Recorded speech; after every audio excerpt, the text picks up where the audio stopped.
Welcome to the podcast where mental health is at the core of what we focus on.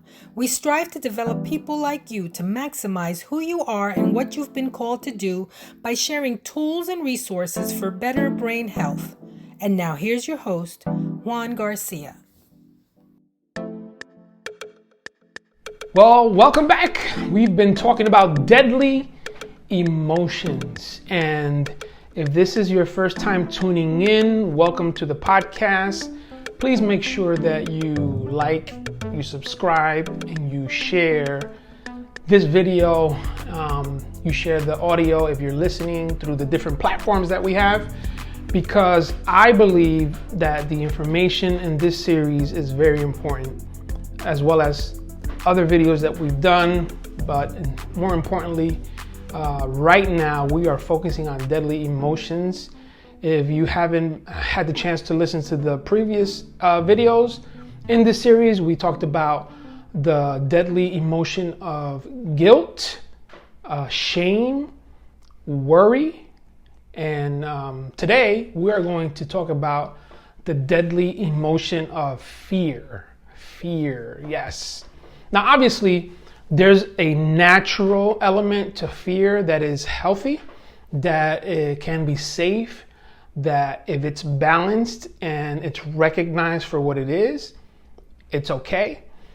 The problem is that we live in a world that is very fast-paced, and we have a lot of information that's being thrown out and thrown at us, actually, right in our cell phones, our laptops, our iPads, or different sources that we get all of this information, and we get bombarded with mostly negativity and very bad news. And so that can become a catalyst to create this non-stop fear in us, that we're constantly in our heads thinking the worst, thinking negative things. And so when that happens, we can really get ourselves into trouble. So part of the importance of knowing why this emotion fear is so toxic is because of what happens in our physical bodies.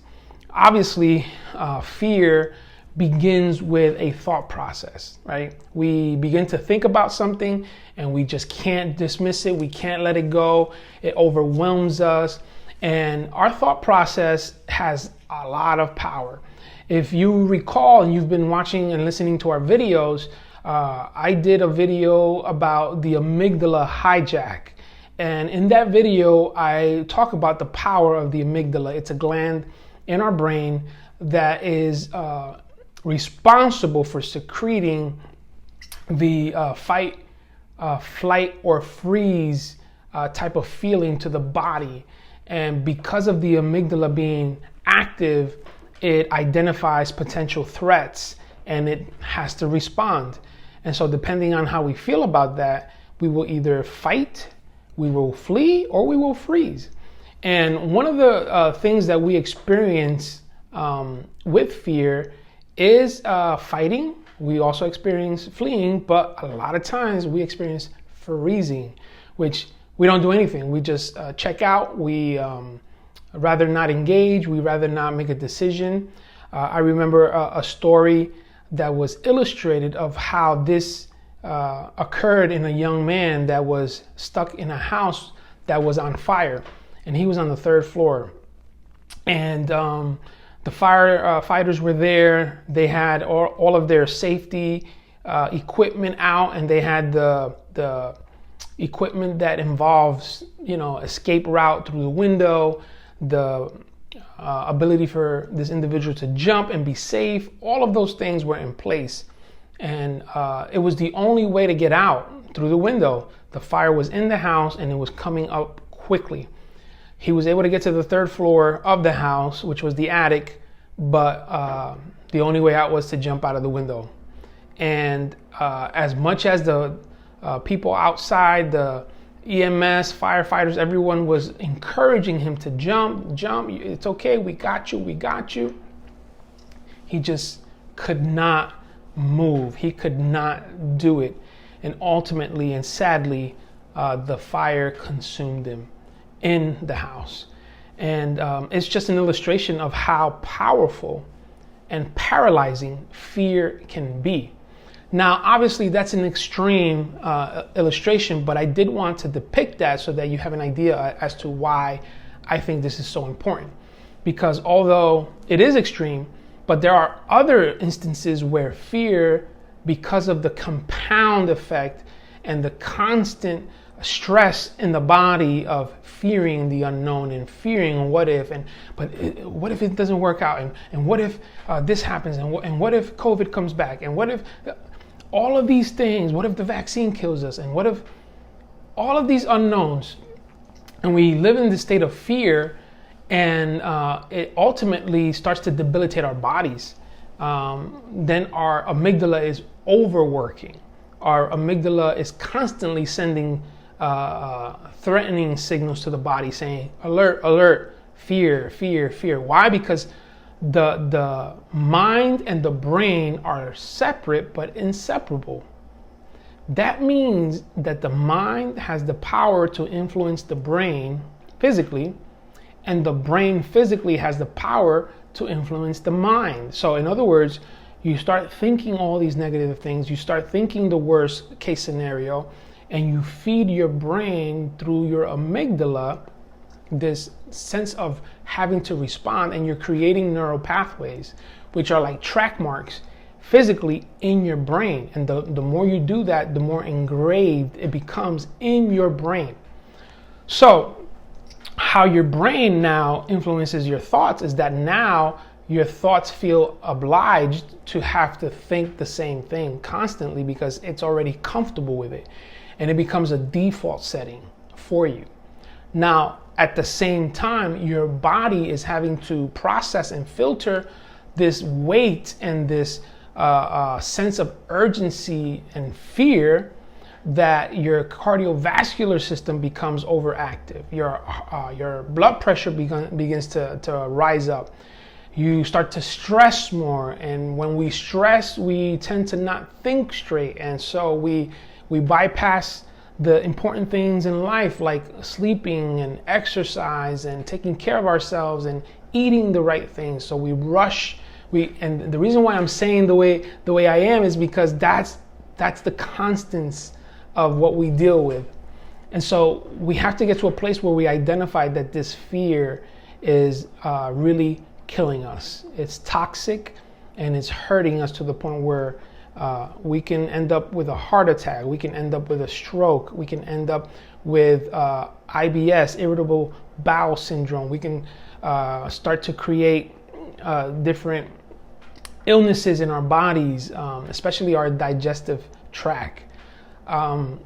Things like ulcers as well. We begin to also develop psoriasis, eczema, and chronic acne. People that are constantly picking their face and because they feel overwhelmed, and their skin starts to now be irritated, and they start to break out. Someone once said, and I believe it was Dr. Don Colbert in his book Deadly Emotions, which is where we're getting a lot of this information from. He says that they have been able to see a lot of patients that suffer from psoriasis and eczema, and they notice a pattern where psychologically and spiritually the individuals suffering from these severe cases have gone through a lot of trauma and a lot of unsettled relationship issues, holding a resentment, grudge, unforgiveness. And the best way, if I'm correct, and I believe it is Dr. Colbert, the best way that they can describe what psoriasis and eczema kind of are doing in the body is that it's weeping. It's actually weeping inside the body, and it manifests in these flare-ups that people suffer. So fear is deadly. It's toxic. It's paralyzing. It has nothing good to offer us. Like I said, there is a balance that's needed that can be healthy, because fear is an emotion, and it's not an emotion that God did not intend for us to have. God intended for us to have it so that we would be alert, we would be responsive and able to see danger and know what to do. But excessive fear and the constant worry of the constant and what if and this is going to go wrong, and this is what if I get a heart attack, what if I have a car accident, what if I die alone, all of these things, they create this panic and this fear that doesn't cease. And that's what I'm trying to get us to get a hold of. We cannot allow fear to trap us in our own bodies. We need to allow God to help us navigate fear and be able to rest in Him. 2 antidotes to be able to work through fear. Number 1, faith. Faith is an antidote to fear. Faith is that ability to believe in something, or someone in this case, that is greater than what the fear can project. And that someone is God, and that something is His Word. So His promises, the things that He has told us that He would do, that He would be with us, that He will never forsake us, that He would guide us, that He would give us the wisdom, that He would provide for us. All of these things are elements of His promises to us that will allow or enable us to believe, which is faith. And it's a gift that He gives us. That's one. The second antidote, and this may be surprising to some of you, but I believe that the second antidote to fear is gratitude. Yes. When we live a life of gratitude, where we are intentional about pinpointing things that we are grateful for, it forces us to stop, to pause, and to look at life from a different perspective, to say, wow, I am blessed. I am grateful because I have this. I am grateful that I didn't get this. I am grateful that this door was closed because it was a door that I thought was good, but it ended up not being good. I'm grateful for this. I recommend that we have a journal where we are constantly writing things that we are grateful for, at least 3 times a week, that we're constantly going back to say, I am grateful for this, I am grateful for that, because that builds in us this character that will sustain us when fear tries to paralyze us.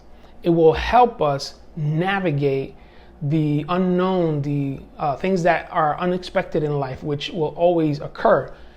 Gratitude, along with faith in God, will allow us to be anchored and know that no weapon formed against us shall prosper, and that this too shall pass, right? And that He is preparing a way for us, even in the desert. God is with us, He's for us, and fear has to bow in the name of Jesus. And so I want to make sure that we're aware of these deadly emotions. Please go back, make sure you're listening to the other episodes so that you can compile all of these deadly emotions and identify if you are suffering from any of the consequences of allowing these emotions to overtake you and overtake the situation. We cannot allow this. We need to stay healthy, and it starts with mental health, because our thought process, the way we view, our perception of things is where it begins, so that we can then navigate how it makes us feel and how we decide to act or not act upon the different feelings and the different thoughts that we acquire. So thank you so much for listening and watching. We appreciate your support. Make sure that you subscribe if you haven't, and that you share. Let people know that these are deadly emotions that they should be aware of, so that we can all begin to enjoy mental health and all of its benefits. Take care, and I'll see you on the next episode. Thank you for tuning into our podcast. For more information, visit our website at juangarciaenterprises.com. Our host, Juan Garcia, is available for speaking, coaching, and one-on-one counseling. You can email us at info@juangarciaenterprises.com. Until next time, remember, we only have one mind, so mind yours.